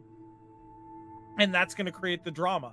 Like, I'm good with a general concept, but I need to know which version we're dealing with. Like, are we seeing Star Trek House of Cards? Are we seeing Star Trek the UN Diaries, or are we seeing Star Trek West Wing? It sounds like they have a lot of wide-ranging ideas, but not really a focus yet. And that's what I don't see here. So a couple of years ago, with the approval of Bakula, Sussman took the Star Trek United concept as secret hideout. Well, that was a mistake. Alex Kurtzman's production company, which makes all the streaming Star Trek series, is for CBS and Paramount Plus, hopefully not for much longer. The writer-producer says he didn't present a complete formal series proposal, describing it more as high-level overview, outlining the idea to the executives to see if they were interested in a full official presentation. According to Sussman, he was preparing for a follow-up pitch, which would have included a pilot story, character arcs, and episode ideas. Sussman says the meeting went well. So all the stuff I want. Right. Okay. Well, let's see. I mean, we still got a couple of blocks here to get through, and this article feels like it's worth my entire consumption. Sure. Sussman says the meeting went well, with the executives liking the idea, but wanting to think it over, meaning they didn't like it and didn't think it over. It took a couple of months for them to get back in touch, explaining that they took the idea seriously, and no, they didn't. Brought it to the higher levels of Paramount, no, they didn't. A Star Trek series idea with Scott Bakula as the lead would certainly merit a discussion, as he has been a major star of the company, including those 7 seasons of NCIS New Orleans from 14 to 21. However, at the time, Secret Hideout and Paramount decided not to move forward with developing the idea further. Yeah, probably because Alex Kurtzman would know that that idea would put him under, once again, the kind of scrutiny of, well, why do your shows suck? They suck because Kurtzman's not a real fan. Season 3 of Star Trek Picard was decent. Whether or not you want to say it's great or good, you can even articulate in areas you think it's bad, but overall, it is passable. It is C+, at least worthy, in my opinion. I think it's closer. I will agree with you that it is absolutely a solid C. Yeah. Can't really get necessarily any lower than that. And that's because, as we saw, Metalis worked on Enterprise. Metalis has a history of being a Star Trek fan. He might not be the fan the way I'm a fan, or that you're a fan, but he is still a fan. And that's what we need here, is fans. I appreciate Sussman taking the diplomatic high road in saying that this was all seriously thought out. What was seriously going on was Kurtzman was probably seeing that this show was going to pretty much one-up his efforts and his stupid-ass Discovery show, and now, of course, we've got, Discovery Season 6 in the form of now Starfleet Academy, which, in my opinion, just looks freaking awful. Well, there's one thing that it's already annoyed me. And you know what that is? On the memory wall, they have like Admiral Harry Kim, but Nog is still a lieutenant. I'm not okay with that. Nog was supposed to be a captain in the Star Trek Online series, and that's honestly, STO seems to get more true to canon with each edition. No, this is already a good idea just in of itself, but I'm curious to see if we get any more details. Decision was made in the same time frame as Paramount was starting to pull back on streaming spending. There was also some thematic overlap with the Earth-based Starfleet Academy series. No, there wasn't thematic overlap. You literally could have just canceled Starfleet Academy, which was in active development, so it wasn't the right time for Star Trek United. Yeah, that's going to get 1 season, be done, and then we move on. Skogly in the chat says, that's bullshit, hashtag Team Nog, 100% agree. Honestly, I feel that's disrespecting Aaron. I completely agree. He was absolutely, as far as I'm concerned, he was a captain before he finished his time in Starfleet. That's it. In my opinion, Captain Nog retired with honors and, decided to take up his rightful place on Ferenginar as an inspiration at like the Ferengi the Federation embassy to Ferenginar to finish out his days. That's totally what I think happened. Yeah. Since then, Bakula and Sussman have continued to work together, and yeah, I agree with that, on a separate non-Star Trek project, but they have also kept the conversation about Star Trek United alive, developing and refining it further. So they are actually working on something. At one point, they decided to move the setting from Earth to the planet Babel, a center of interplanetary diplomacy first introduced in the original series, to further distinguish it from Starfleet Academy. The show's concept continued to feel rich, resonant, and worth exploring, says Sussman. And with Skydance now officially in charge of Paramount, Sussman says he and Bakula think it could be time to bring the Star Trek United pitch back into the mix. Dude, I 100% agree with you. So this article was written to try to get the attention of the people at Skydance. That's what this was actually about. Well, and also to generate fan interest to see how many, like, these kinds of articles are literally done just to gauge consumer interest. And, this is a trial balloon here. Exactly. Yeah. And honestly, you got us Star Trek fans. We've got our freaking, history and everything established on this channel. You know the kind of fans we are. So when we say we want this show, or that we're interested in it, or that it intrigues us enough to try it. Honestly, I'll hit the button for I'd like to know more at this point, right? Yeah, I agree. Scogli says exactly. His uncle is the Grand Nagus. That's in an open letter released after the merger was completed yesterday, new Paramount CEO David Ellison talked about a new focus on streaming, saying, "We are committed to increasing investment in premium exclusive content because we understand that exceptional storytelling is the single biggest driver of subscriber growth and loyalty." And Sussman isn't alone. Strange New Worlds executive producer Akiva Goldsman has also talked about how Skydance taking over is an opportunity for him to pitch his Star Trek Year One concept. And just yesterday at STLV, Simon Pegg talked about how Ellison taking over makes now the right time for a fourth Kelvinverse film. No. I mean, the last one ties it up nicely, but if we want to do another one, I can't do any worse than Discovery. I mean, that's true. I just don't know how you do a fourth one now. I think it's been a little too long. Yeah. That's my only piece on it. Mike will be joining the Trek movie Does Canon Matter panel in the lounge on Saturday at 11:30 a.m. His work on Voyager Enterprise makes him uniquely qualified to weigh in on how Star Trek canon can be understood.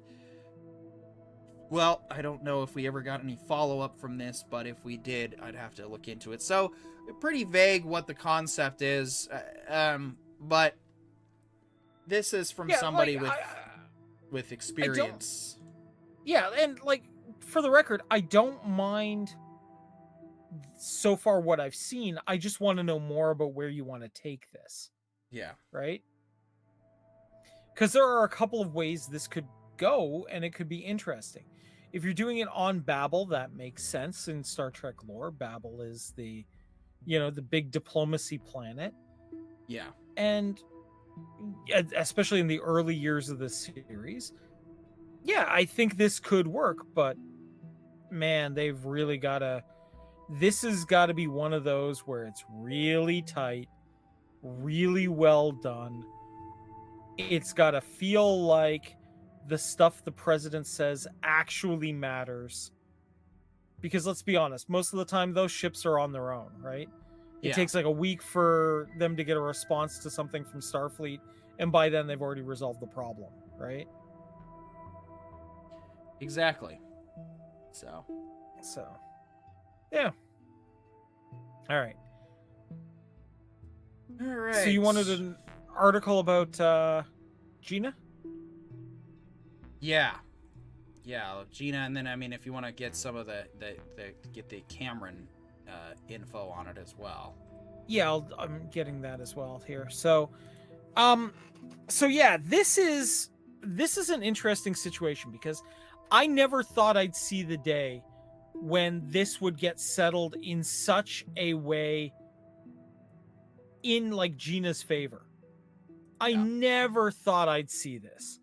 This is really something else. Yeah. And the fact that it did settle this much in this way, is really out of this world, because Disney, what they normally do is they run people out of money. and then the person drops the suit. That's their standard operating procedure. Yeah. It looks like this time Disney blinked and basically said, okay, what do you want? Yeah. And it looks like we're going to be getting Cara Dune back into the Star Wars verse. They mention in the article that Disney is happy to start working with her again. Yeah. That's incredible. And now here's the other piece of this to me that is the big one. Because so much of Kathleen Kennedy's ego was tied up in her getting rid of Gina, the fact that they're welcoming Gina back with open arms at this point points to one very critical, very telling piece here. Yeah. All right. Yes, and I do believe that Kamran Pasha was what have you got for the go ahead and go through the article. Right. So we have word from, Cameron's intelligence avians that according to what Cameron's agent Sparrow is hearing from sources inside the company, Gina settled for roughly what she would have made for the missed seasons of Mandalorian and the Ahsoka series. So that's a lot more than what she was asking for, but not outside of the realm of reasonability. Yeah. Right? And an agreement to co-star in at least a season of a Star Wars show to be allowed to appear in future movies. Now, that lines up with what we've been hearing out of Lucasfilm, that characters are going to get trial balloon, for lack of a better term, in direct-to-Disney series, and if they're successful, they get promoted to movies and then would only ever potentially show up again in series in like quick cameo kind of roles, not as direct pieces anymore. So that's very, very telling, right? Yeah. It is also being thrown around the water cooler, apparently, that they are reviving the concept of the Rangers of the New Republic series, which was going to be focused around the character of Cara Dune and her co-stars' efforts to be kind of the sheriffs, if you will, of the Wild West of Star Wars. Yeah. Which actually sounds like a really cool concept for a series. It was going to have Carl Weathers kind of being the boss man in the office kind of set up in it, but of course that can't happen now. Not without some digital AI necromancy. Yeah, short of digital or practical necromancy, that's not going to happen. But the fact that they're looking at this is very, very interesting, and they do have potentially the people to do it, right? So, Scobely says, I was going to say, and there's one other interesting piece about this. Very shortly after Sparrow had said they're looking at reviving Rangers of the New Republic, Doomcock confirmed with his own sources that this is also being heard around the office. So it looks like this is, these rumors, while still rumors, have secondary confirmation. So something to keep an eye on there. Yeah, definitely. And did Cameron get to visit a certain film studio in Presidio? Why, yes, he did. As it turns out, let me see if I can bring that up for us here. Just give me a moment. Yeah. I'll actually address. Scogely says this win is astonishing, and I really wonder how much it cost Elon Musk because he paid for it. Not nearly as much as what it cost him to buy Twitter. So it's probably, well, who knows what that guy's going to be shaking up within the next year. Disney's public announcement was shocking. Jon Favreau's assistant now sits at the desk where KK's assistant used to be. So it sounds like Favreau is confirmed to be the de facto president. They got to bring back Bill Burr. They probably will. But here he was doing a victory lap at Lucasfilm Presidio was Kamran Pasha. Now, I am Of not course, usually one. they just let anybody tour this Well, offices, don't they? Well, I'm going to say this, and I mean, I am not usually one to speak rumors about friends. I usually just go and talk to them. But if our friend Mr. Pasha happened to be at those offices for some sort of official reason, that would explain why he's there. And if that's the case, is Disney hiring a new writer? Like, is Lucasfilm hiring new writing staff? I don't know, but I do know that if Mr. Pasha was under an NDA, he wouldn't be allowed to tell us. Correct. So we'll just also, I have gotta say that the image of Kamran there meeting R2D2 is pretty good. Not gonna lie, that's a pretty cool. Now, of course, you know, the skeptics who lurk here, whether we're live or whether we're on the replay or whatever, will of course already have their pre-planned response. They just let anybody. This is a coincidence. It's not real. Cameron's a fraud, remember? Cameron's not real. You know, it's one thing to tell somebody, hey man, I'm just not buying it. Yeah, which is fair. I'm just not convinced anymore. I'm going to focus on other things, and we'll see what happens, and you know, whatever. We never quite got to that point with Cameron. The only disagreement we had was we decided to feature an episode called The Wrong Brothers, because unfortunately the Crapolite did end up seeing the light of day when we were initially told it wasn't going to. We reported that it wasn't going to. We hoped that it wasn't going to. After we've seen it, we really wish it still hadn't going to. But what's done is done. It came out, we did our thing, and Cameron actually did respect us for doing what we did. He even reported as soon as he had confirmation that, oh no, it is happening. Yeah. He said, look, my source had his information from inside a specific studio at Lucasfilm that turned out was not involved in the project. John, I don't think they wanted to let it go or let it out. Yeah.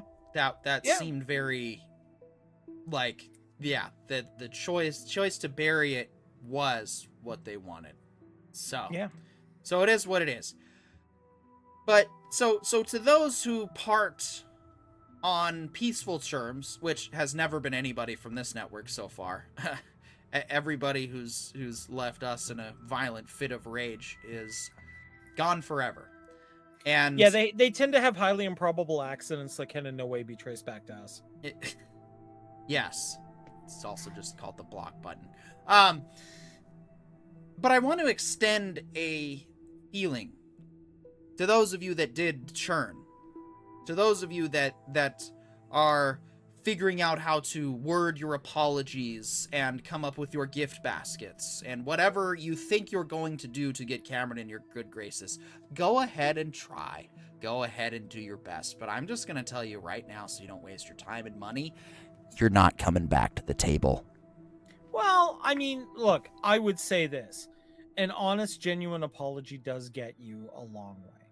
Whether he comes back on your channel or not is a different story. But, you know, I do think that, look, just being a man and admitting your mistakes is a good way to move forward if that is your genuine desire. But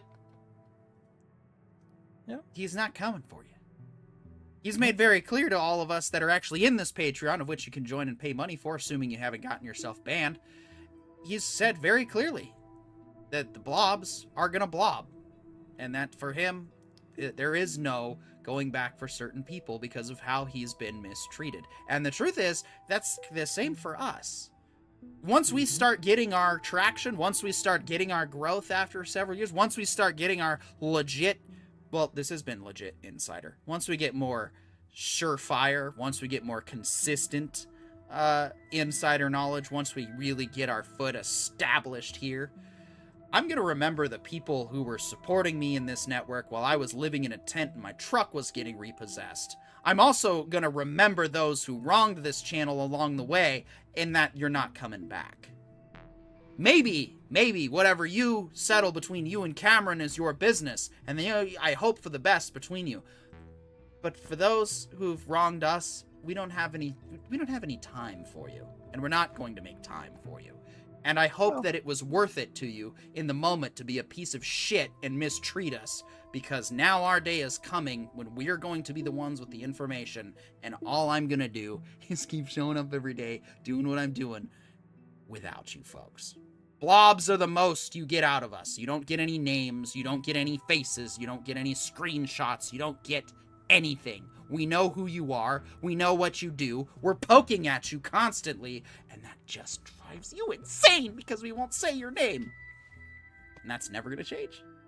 So, moving on to Strange New Worlds, which has maybe in its tenure visited like one strange new world.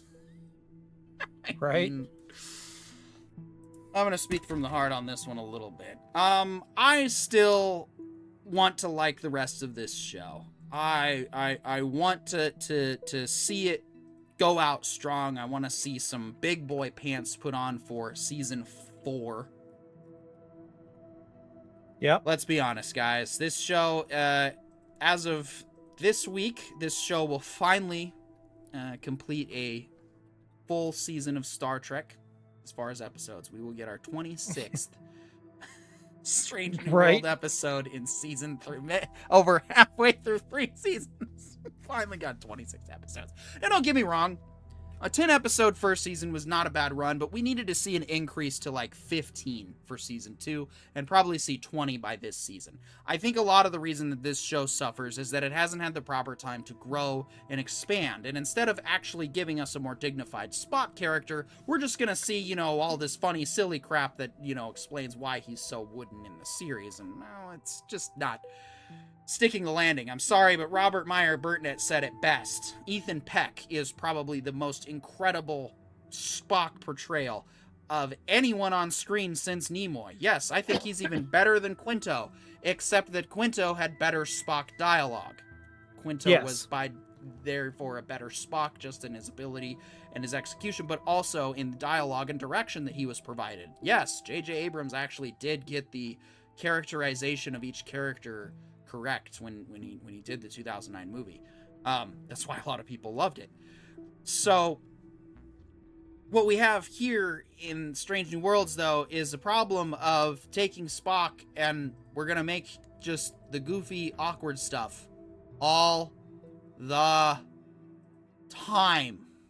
Yeah. And it's exhausting, and this season kind of started out with some promise, but, well, we'll get into where it just kind of sort of went meh. Honestly, look, the thing that made original Trek work is you had the current concepts from the golden age of sci-fi, the serious, like, deep philosophical pieces, and then in order to give you some breathing room, put mirth in between those high IQ concepts. So you had a balance of, for lack of a better term, reverence for the genre and mirth. And that works. Strange New Worlds has just gone full mirth. Yes, I agree. And that is not ideal, in my opinion. No, it's not. Pollo Zabato says, the crew hasn't had 20 episodes to cook. Exactly. That's problem number 1. Skogly Jotun says, I'm completely on board with Ethan Peck. He's doing great. Yes. With what he's being given, he is getting better with Spock despite these issues. Yeah.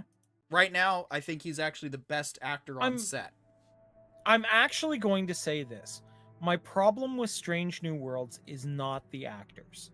I think all of the actors are absolutely bringing A games to the characters they've been cast as. There's not one actor that I'm like, oh, they're just stinking up the set.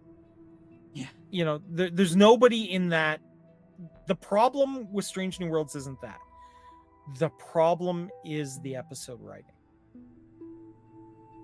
And that's where the issues are coming together. Because they've forgotten that Star Trek at its core is a science fiction series. Science fiction is required to ask big questions in metaphor so as not to alienate the audience, and they're not doing that. And that's They did the problem. such a very strong episode in season 2, episode 2. That one was Ad Astra, I believe, or not Ad Astra's, or maybe it was. But that was the one where they did the trial because number 1 is an Illyrian, and so it's like, okay, you know, we got to figure out, and they did a very good job at it. That was Star Trek.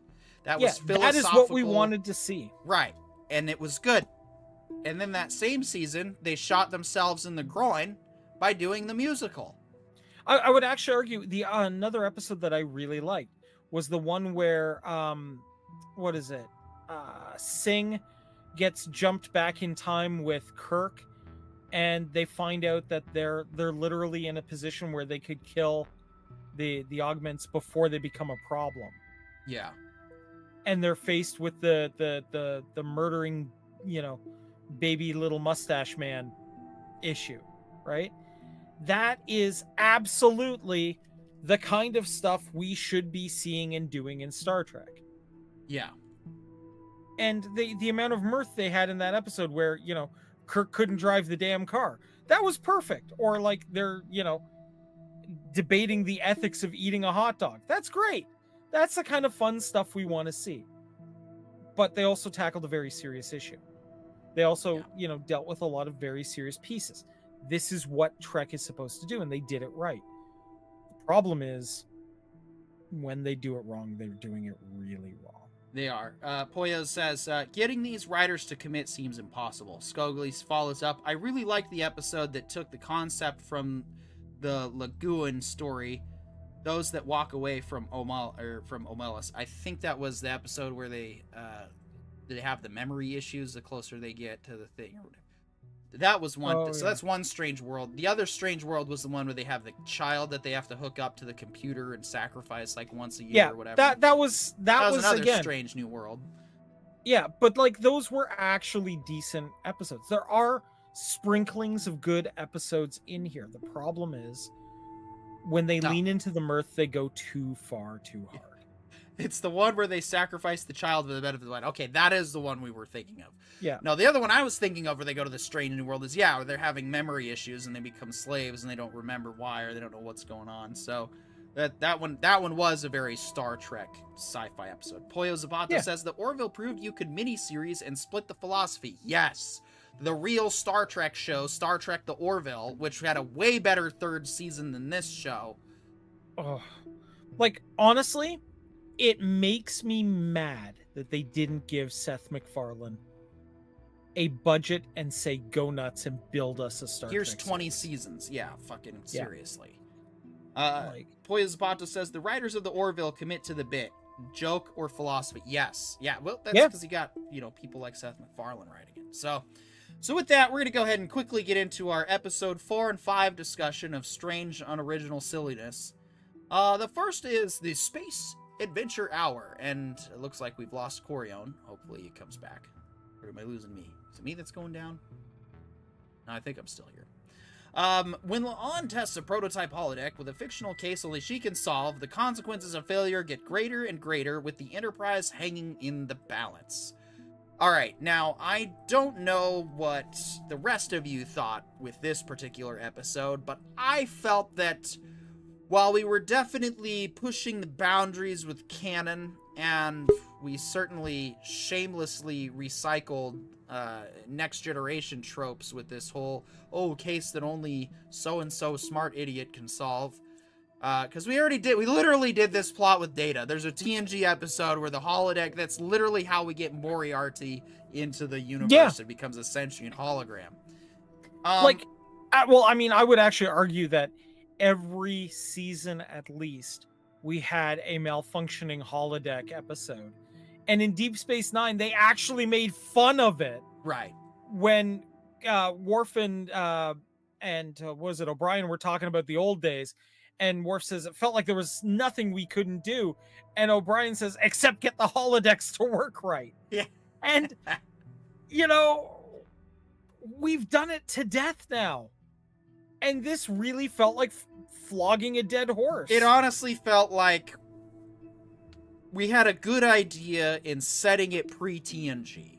Credit where due. The fact that they acknowledged that the power outputs are just not there at this time period for this technology. And it's even still believable by today's tech standards. So, yeah, I'm there for it. They needed a bigger power source to power it, and it needed to be independent and all that shit. All this stuff they talk about in TNG. So they did a pretty decent job of doing their homework then.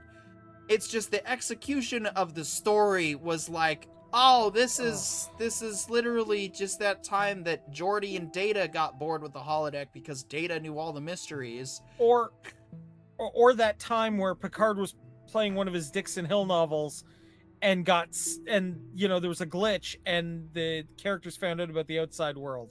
Yep. Or the 6 other times where that happened, right? Like, yeah. So a fun little episode that was also super meta about TOS, and I think was trying a little too hard, and in the end, I don't feel that a Space Adventure Hour quite stuck the landing, mainly because we've already seen this show try to take out of the cookie jar when it just doesn't deserve to, and, well, then we end up with things like the nonsensical musical, and a whole bunch of other stuff. But hey, getting back to the grimdark traditions of Kurtzman-era Star Trek, let's talk real quick about Episode 5, Through the Lens of Time.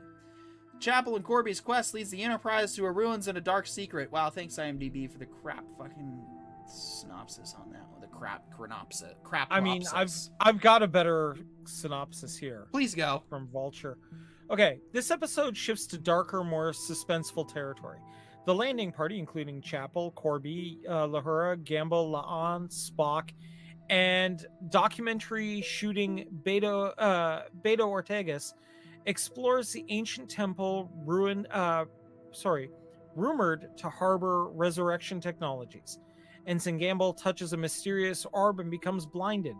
The group finds themselves trapped in the temple, where rooms act as dangerous quantum teleporters, fracturing time and reality.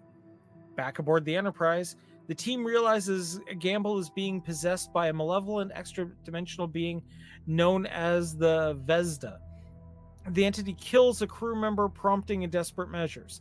Scotty traps the Vesda in the transporter buffer.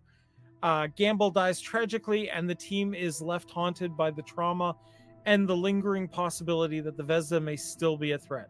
This episode blends horror, mind-bending puzzles, and emotional weight in equal measure. Yeah, so tonight on Star Trek Mist, right?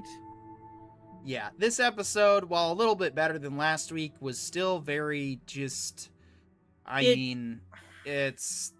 Dude, way to go, frickin' Ensign Red Shirt on totally being the most readiest red shirt of them all. Anytime we get it... This is the Kurtzman formula that fails every time with their crappy storytelling. 100% just F on your writing project. For if you seriously are giving us this character we barely know, and then all of a sudden we're getting all emotional. Oh, I love the USS Enterprise. Yeah, this sucker's dead. And I was right, because that's literally what happened in Star Trek Season 2 Discoveries, when they did the whole thing with the robots chick, and she's like, oh, well, here's me, and here's all my memories, and here's why I'm a robot. And I'm like, we're getting really emotionally attached to this character. Oh, they did kill her. Okay. So we're just going to rinse and repeat the same shit character development that honestly serves no purpose except to nonsensibly try to pull on your heartstrings and get you to care about people you barely even know. I'm sorry. I've had red shirts and frickin' side characters and TOS I gave 2 shits more about than this guy that's all of a sudden getting all emotional and giddy and relatable, and yeah, okay, you're just gonna kill him off. And they did. Honestly, to me, this really felt like Episode 5 really felt like they picked 4 random TOS episodes and tried to mix the plots together. Like, I'm sorry, but it really did. This was like classic Kurtzman mystery box, you know, we're Oh, trying to God. go for some big thing, and then it's like, evil, run away, gets vaporized. Oh my gosh, our one guy that could have guided us here saw a thing and got scared and ran away. And now there's like a whole thing with that, and these guys are like, well, maybe we shouldn't send more people down, and maybe... I didn't understand that. The politics of it didn't make any sense either. No, Like- look, everything here, okay. We should never feel like ever saying in an episode of Trek, well, the plot required this, therefore that's why it happened. And I literally have a This review on is this wh- about Star Trek Generations and why that's stupid. right. We should never be saying, well, the plot needs this. We should be saying, well, you know, Ryan George's favorite line, so the movie can happen. yeah. This is definitely a so an episode could happen kind of contrivances, and that's why I don't think it works for, at least for me. Right? I am not saying that this is necessarily a bad episode for like people who are really into like body horror stuff, but every time Trek has done body horror, it's always been these really weird one-off episodes that nobody rewatches on the rewatch.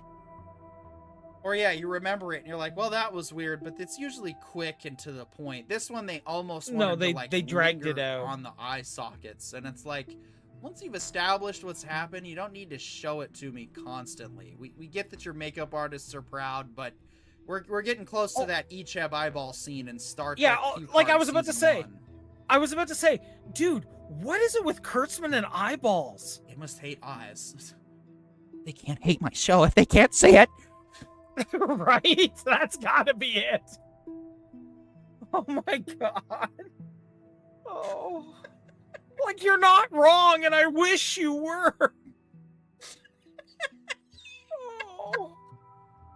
Oh. Oh man. Oh. That I folks, just- what? I don't know. I don't know what was going through the thought process here, but this feels like a step backwards, not a step forward. It was definitely another lateral in the lateral of meh that has been strange new meh. Like that, it just, we started strong. That first episode was very it was good. reminiscent of classic Star Trek. They didn't even fire a single freaking weapon that whole episode. Like that was classic Star Trek. And then we got to episode 8 when they did that freaking, bedtime story shit. And then we kind of ended okay doing like an alternate universe what if of a famous TOS episode. It wasn't Carbomite, it was It wasn't the Corbomite maneuver. No, it was no. Balance of Terror. Balance of Terror. One of the greatest TOS episodes, and it was very much just kind of a try-hard episode. And that's the thing that I honestly don't like about Strange New Worlds is, while I appreciate that Akiva thinks he's got the show understood, you don't, sir. I'm sorry. You actually, you are so departed from Star Trek. The only thing that would be better is if you were in charge of Star Trek instead of Kurtzman. That would probably be the one improvement, and then we'd maybe see some trickle down, maybe get Terry Metalis back in on a show, maybe, hire some other Star Trek fans to try running a show and pitch some concepts, maybe get Michael Sussman back in there with Star Trek Archer. Honestly, I have these Trek series that we need. I know exactly what we need to do. Yeah. It's not hard. This isn't to say that I don't appreciate the enthusiasm and effort from everybody that's put in these projects. You guys really, have been trying, but the writing's not improving. Yeah. It's actually, by this time, Orville Season 3 is, light years ahead of you people. And I mean, I'm so far. And I'm even willing to do the, look, typically the first season of Trek is not awesome in a Right. new series, right? And usually by the second or third season, they start firing on all cylinders. This has not hit that yet. The problem is Akiva did not take into consideration. Instead, they took their 10 episodes and they saw that as a limitation instead of an opportunity. Because what I would have done is I would have written an entire 10-episode arc for a first season, and I would have left it on a cliffhanger and tried to see what would have happened then. I would have done my research. I would have watched all of Next Gen, all of Voyager, all of Enterprise, all of DS9, all of TOS before I even penned a single episode, because I want to make sure that I'm getting this right. Not just for my sake and, oh my gosh, what if they hate it? But also because I give a shit about the universe. I give a shit about the fans. I give a shit about the community. No, I'm not going to write a perfect Star Trek series that isn't going to step on some toes here and there. But I at least have a better handle of the universe. Terry Metalis at least has a better handle of the universe. Sussman has a better handle of the universe. Akiva, you're just kind of like that fanboy that joined the Star Trek group at school, you know, in the last couple months of your senior year. That's what I feel like your knowledge of Star Trek amounts to, and that you think that, well, we're getting the feel of the show, right? Oh, yeah, you're right. We've had a couple of good, pretty decent moments in episodes 1 and 2, and it was seeming okay, but we're doing what... You're basically confirming Josh Brolin right. It's the same shit. It's just, what, do we put a different season in? We still have fires in the captain's quarters, because that's what we do on spaceships. And the most monstrous freaking captain's quarters. Yeah. I've ever seen in any Trek ever. I mean, look, Sisko captained the Defiant from a freaking broom closet. That he did. Okay. Right? Kirk was supposed to live in a broom closet. Slightly larger broom closet. And he did. Yeah. And he did. The TOS quarters are not super glamorous either. And yet, you know, and I mean, yes, TNG is supposed to be a luxury liner in space. So I buy that the quarters get a little bigger. But even then, they looked like a kind of slightly overgrown bachelor. Yeah. It's an apartment in space. Yeah. This is like a freaking penthouse, and it's ridiculous. Yes. But, it is what it is. We are here where we are now, and while I did feel that this season started out with some promise and wanted to see where it goes, I was so unenthused with this season now to the point where I stopped doing my immediate initial reaction. I am so just... at the point where I'm ready for Strange New Worlds to just wrap up, because it didn't start as anything strong or prominent. It showed a little bit of potential, but that's all it's done. It stayed in its potential zone. It has never grown out of its potential zone into actual functional adult zone. It is in straight up Nick Jr. TOS, do nothing, go nowhere, bullshit sci-fi. And I'm not happy with it anymore. Yeah, it's made me realize how much I really, really desperately want more Orville. Right. Yeah, no, like John's rant the last time he was here, after these last couple episodes, I'm starting to feel the burnout with this show, and it's getting to a point where, depending on how the rest of this season plays out, I'm probably going to be cheering it on when Season 5, Episode 6 airs and it's done. Like, and no, I don't want a TOS show continuing with this crew. That they haven't earned it, as far as I'm concerned. The writing's not there for it to even be worthy as an alternate universe. I was open to the idea, but as each episode continues to go on, as we sit here and dissect these child shows, yeah, it's not living up to what it needs to be. Not at all. Not at all. And I admit, it doesn't help that you guys are basically about to hit the equivalent to a full season of Star Trek with next week's episode. You shouldn't be hitting that by season 3. You should be having, at least 15 to 20 episodes in a first season. Yep. And as much as I hate to say it, that's one of the reasons Starcraft Discovery was so capable in its first season, was because it at least had a decent plan mapped out from beginning to end. And then, season 2 comes in, it's that classic garbage mystery box. And, well, we don't need to talk about that. So... no. Well, folks, hate to end on that kind of a bummer note, sort of, and that we're kind of getting unenthused with Star Trek. I know you probably never thought you'd see the day from me, but here we are. I expect better, and we're not getting better. We're just kind of getting more of the same strange new meh. And I don't want strange, unoriginal meh. I want a strange new world, maybe at least once every other week. I want a crazy, deep thought, philosophical concept. I want people at the end of the episode playing chess and going, wow, did we do the right thing here? Right. Where's the boring? That's the problem that this show suffers from, is it doesn't have any boring. It's always got to be go, go, go, do the next thing, and shoot him up and eyes getting blown out and everything. And it's like, no, you don't. It needs time to breathe. You know what it is? You're right. It's absolutely this. Trek is like a fine wine. You have to uncork it and then let it breathe, and then you enjoy it. But you have to give it that time in the decanter. Yes, exactly. That's why TNG ended up being so resoundingly successful, was because you had those first couple of seasons to really get a lot of the, TOS, shake out. off.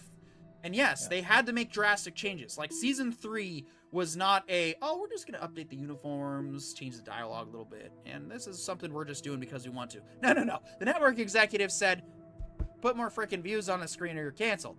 And so they got nicer uniforms, they got tighter dialogue, more dramatic sequences, and the philosophy kind of had to be dialed down, and it wasn't every single week we were solving the world's peace problems. It was, no, we have to be Star Trek, we have to be a show, we have to be entertainment at some point. And so that's what TNG figured out. That's what DS9 actually had pretty much out of the gate, as we've, found they out just they just had to refine, really, that they had to bring adventure in instead of trying to screw around with Pollo. I don't know if you're watching, but I hope that the disappointment of strange meh worlds has got you interested in maybe possibly continuing our DS9, because we are in the middle of season 5, which is probably one of the best seasons of this show, easily.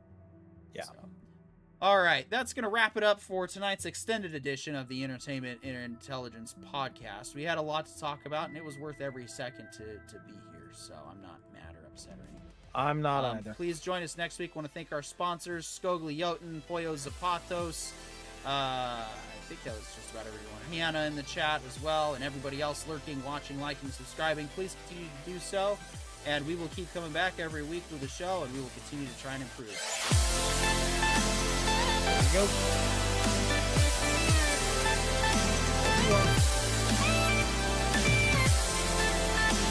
Hey, Proto Badger, good to see you.